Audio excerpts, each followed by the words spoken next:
Every April Fool's Day, my boyfriend joined his childhood friend in the same cruel prank, pretending to propose to me. Last year, I slipped the ring onto my finger, my heart full of hope. Suddenly, the mechanism snapped tight. Pain shot through my hand and I cried out. He apologized afterward and promised that this year the proposal would be real. As such, I arrived carefully dressed, believing him. Instead, I was met with a face full of cake. He reached out gently, wiping the cream from my face as if it were nothing more than a harmless joke. However, this time I took a step back. After 6 disappointments, I chose to walk away. So why was it that, in the end, he was the one consumed by regret? Every year on April Fool's Day, my boyfriend would team up with his childhood best friend to pull the same prank on me. He would pretend to propose. Last year, the two of them laughed like it was the funniest thing in the world, even though my fingers were almost crushed in the process. Later, he apologized and swore that this year would be different. This year, the proposal would be real. As such, when he called me again, sounding urgent and telling me to come to the place where we had our very first date, I believed him. I curled my hair, got my nails done, and spent extra time perfecting my makeup. I picked out a brand new outfit and even drafted the announcement post I was going to share once everything became official. However, the second I stepped through the door, smiling and full of excitement, a thick slab of cake cream slammed straight into my face. Laughter burst out from among the crowd and a girl's voice rang out, bright and smug. "I told you Whitney would show up, Nolan. You lost." Nolan Jones walked over and, just like always, gently wiped the cream off my face. "You got all dressed up," he said with a soft smile. "It's a shame about the outfit." Then he added, like it was nothing, "I made a bet with the guys about whether I could get you to come. I said you wouldn't.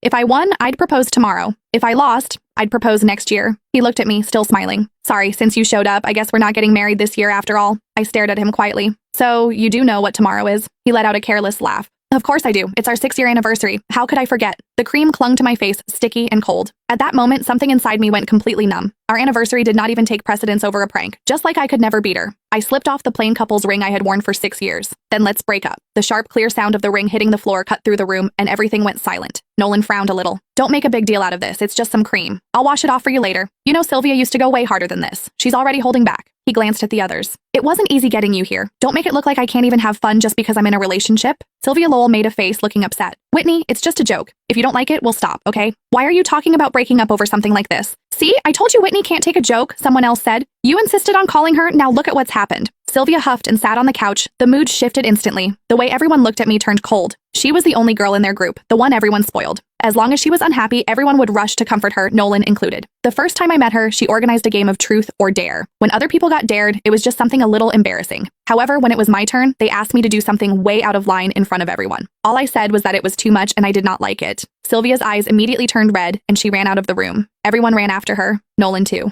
The welcome party that was supposed to be for me ended with me sitting there alone. He never said anything about it afterward, but from that day on, he never brought me to their gatherings again, unless Sylvia said it was okay. Then Nolan looked at me, his brows pulled tight. "Whitney, apologize to Sylvia." Before, I would have swallowed everything. I would have forced a smile,